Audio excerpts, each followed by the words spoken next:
not being supportive. And it doesn't mean that the parents were there being supportive, but they didn't understand, hey, that means your student's going to have to sacrifice going to parties, going to family stuff, not being around. You're probably never going to see your child. That's what they were telling them. And saying you need to give them a break and let them study and focus these next 4 years.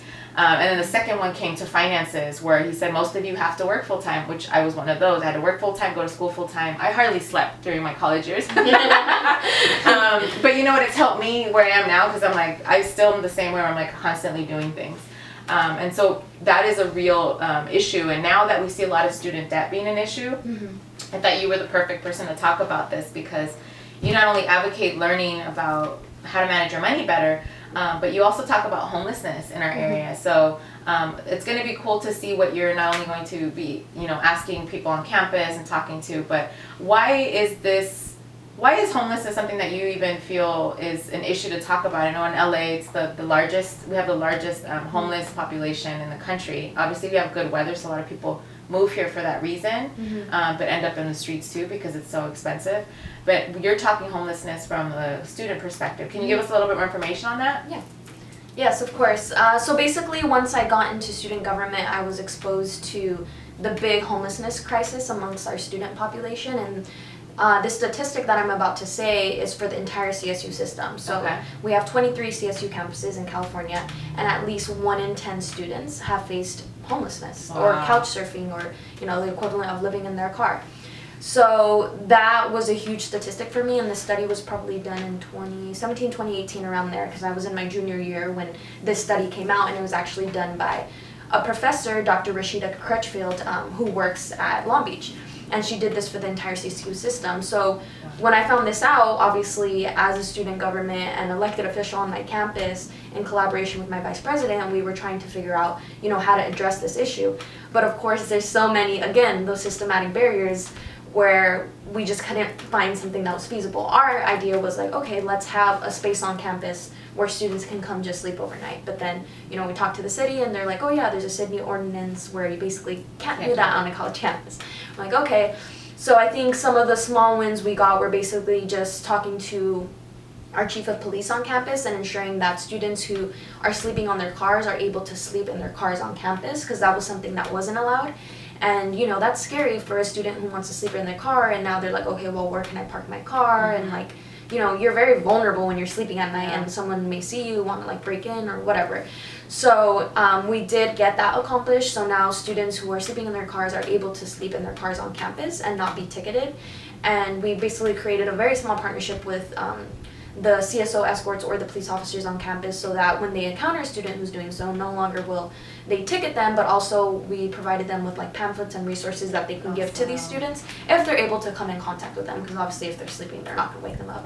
But they could at least leave it in their car, and that's just to get them in touch with the resources we do have on campus, which is we do have an emergency housing intervention program that they can go through, but again, that's very limited, and the process to get housing through that is very hard, but again, at least we have it. And then there's also an emergency grant where they could get funds. So the resources are there, however, they're just not enough, because if you're picturing 37,000 students, at least just on the Long Beach campus, 1 in 10. So I mean, it's hard.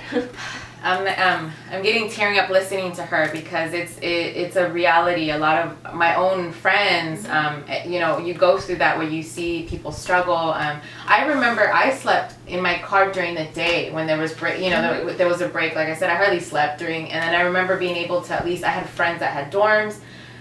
More than a couple of them were like, you can always crash here, if you need a place, or and I think. We forget that there is so many students that don't, at least for me, I had family that was about an hour away. My parents lived an hour away. So being able to go home was such a privilege, really. I look back at it when you're saying that. But that's wonderful that you're, obviously not only working towards helping these students not only finish school, but have that dignity. Because I think that's the hardest part, where a lot of us forget that homelessness affects everyone. And so if you see these students that are already struggling, not only financially, how do we expect them to, get the career they want if they can't get the degree that they need, right? And so it's beautiful that you're doing something like this. And it made me think of Arlen Hamilton. She's a venture capitalist, was actually featured on Fast Company front page.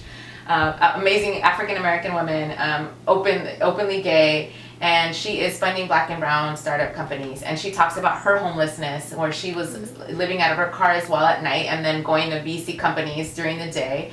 And she said the safest place she could find was by the airport.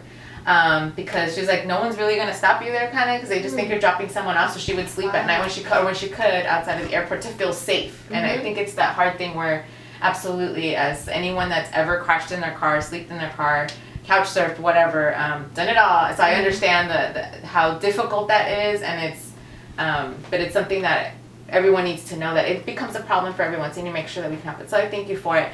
So we have a lot to cover, and so I'm really excited that we'll be doing this in English and Spanish as well.